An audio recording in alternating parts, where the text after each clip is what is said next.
2026 में स्टेट मिल जाती है, आप लोग कामयाब हो जाते हो, आपके एफर्ट कामयाब हो जाते हैं, हालात नहीं बिगड़ेंगे, इस बात का क्या एश्योरेंस है?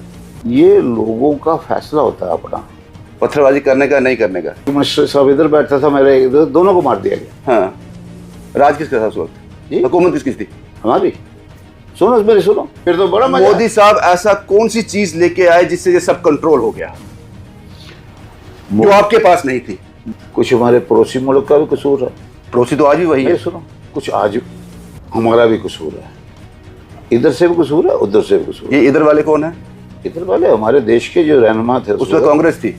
आपके पास जवाब नहीं है इसका? नहीं, बेवा जवाब है, ऐसी बात नहीं है। मीरवाइज उमर फारूक क्यों?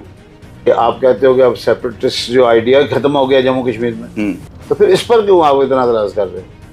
अगर वो जाते हैं प्राइम मिनिस्टर साहब के पास, जब आपको लगता है कि सेपरेटिस्ट आइडिया खत्म हो गया कश्मीर में? आपको लगता है ये?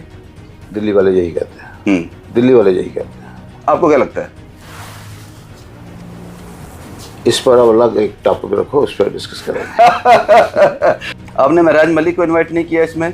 हमने मीरवाइज उमर फारूक को किया, क्यों? केजरी साहब को किया। महराज मलिक को क्यों नहीं? केजरी साहब को किया। केजरी साहब बाहर किए हैं, जो बाहर के नहीं है, उसको क्यों नहीं किया? प्रेसिडेंट है वो, नेशनल प्रेसिडेंट। अगर मेरी पार्टी को कोई इनवाइट करता तो वो फारूक साहब को इनवाइट। आपने बीजेपी की जम्मू यूनिट को इनवाइट किया? हाँ। फिर आपको प्राइम मिनिस्टर मोदी को करना चाहिए, इनको क्यों किया? ये एक बहुत बड़ा ट्रिब्यूट था हमारी तरफ से कि हमने कहा कि महाराजा साहब की रियासत है, महाराजा पार्क में ही करेंगे।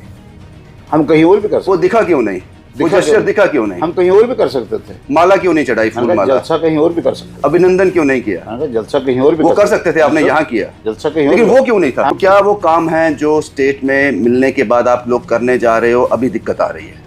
बड़े काम रुके हैं, 2 4 5 उधर से कोई आता है, इधर से कोई आता है। अब देखिए ना, पूछ करिए, जिस सर्विस के साथ आई लगता है वो गवर्नर साहब के कंट्रोल में, लेफ्टिनेंट गवर्नर साहब के जी के कंट्रोल में है। तो श्रीनगर में हालात ठीक है, पत्थरबाजी नहीं हो रही? उससे पत्थरबाजी उससे नहीं रुकी, 2014 से पहले हो रही थी। उससे नहीं रुकी। सुनिए, किससे रुकी है? आपने बोला 12 सिलेंडर, आपने बोला 200 यूनिट बिजली फ्री, आपने बोला 1 लाख नौकरियां, आपने बोला 370 और 35 को रिस्टोर करेंगे, उसकी बात ही नहीं कर रहे आप लोग। तो ये झूठ बोल कौन रहा है? आपने कहा कि लाख नौकरी, वो हमने 5 साल में बोला है, 1 साल में नहीं बोला। देंगे, वो देंगे, हमारे पास हो ना कुछ। हाँ। प्राइम मिनिस्टर साहब ने 14 में आके कहा आपको 2 करोड़ नौकरियां देंगे। आपका जवाब आ गया। आपने कहा कि अगर उन्होंने झूठ बोला था तो हम ना, ये नहीं मैं कह रहा। हम झूठ नहीं बोल रहे। 200 यूनिट बिजली फ्री हुई है। हाँ, AY के लिए ये शुरू हो गया है। हाँ, इम्प्लीमेंट है। हाँ, स्मार्ट मीटर लग गया सर। उमर साहब ने कहा था अभी होल्ड पे है, क्योंकि स्मार्ट मीटर लगेंगे तब शुरू होगा। स्मार्ट मीटर भी लग रहे हैं, तो AY को दे भी रहे हैं। हम इस काबिल हैं कि उमर साहब का इंटरव्यू कर सकें? क्यों नहीं, इस काबिल कर सकते हैं। कौन सी नहीं है? क्योंकि उमर साहब क्रेडिबिलिटी चेक करते हैं, रीच चेक करते हैं, बैकग्राउंड चेक करते हैं। क्रेडिबिलिटी चेक करनी भी चाहिए वैसे, देखा जाए क्रेडिबिलिटी। फिर आप ये गलती क्यों करते हो? उमर अब्दुल्ला साहब का जो कद है, हाँ, वो मुझसे बड़ा है। बड़ा कद का होता है, मुझे सब देखना पड़ता है। ये जो उसको तो हर बात सोच समझ के करते हैं। नेशनल कॉन्फ्रेंस गिरने वाली है, बीजेपी कहती है, सरकार टूटने वाली है। आप छोटे हैं, आपने वो मंगेरी लाल के सपने वाला ड्रामा देखा? तो बीजेपी वो सपने देख रही है, वो देख रही है।